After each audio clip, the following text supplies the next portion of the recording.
12th of January 2008 was the day I got married to my wife, Danny. Loads of things happened that day. One of those things is I began to wear a ring for the first time. And to begin with, it felt new and odd. But every time I looked down at it, I was aware of the awe of what it represented. I was in awe of the craftsmanship and workmanship that had gone into making it, but also the awe of what it represented, the covenant commitment between my wife and I.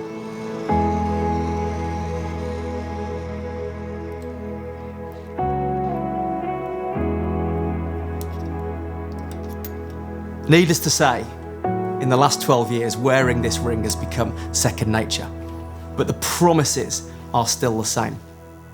And now and again, I look down at it and I remember the privilege of being Danny's husband, the joy of marriage, the faithfulness it represents. This is a public sign to the world that Danny and I are husband and wife.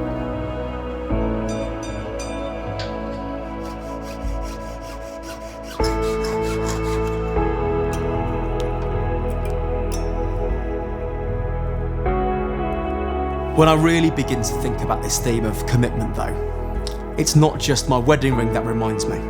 This is just a small example of the greater covenant commitment that God has to us.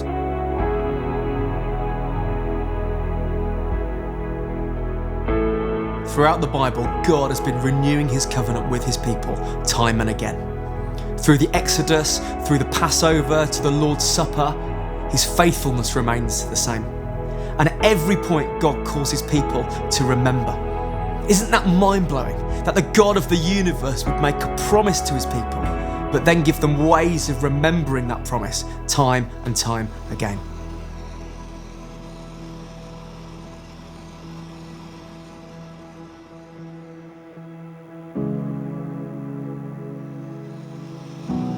For example, in Deuteronomy 6, God tells his people that when their children ask them to tell the story of God freeing them from Egypt, leading them into the promised land.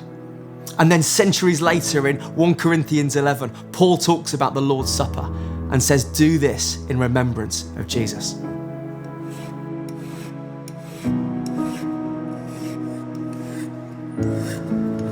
Looking back, we see God's faithfulness to us time and time again.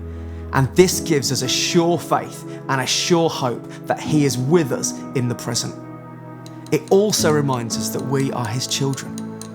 We are God's people, bought at a price, and he will never fail us or break his promises.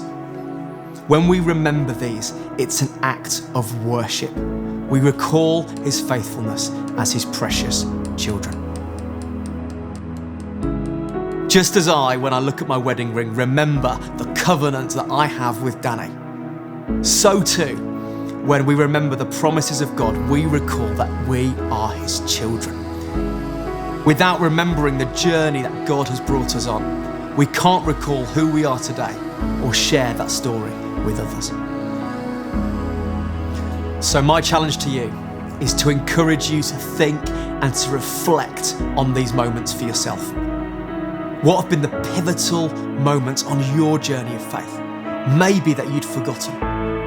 What have been the times that have really shaped your identity? When have you known God to be close? When has faith had an impact in your life? These stories really matter.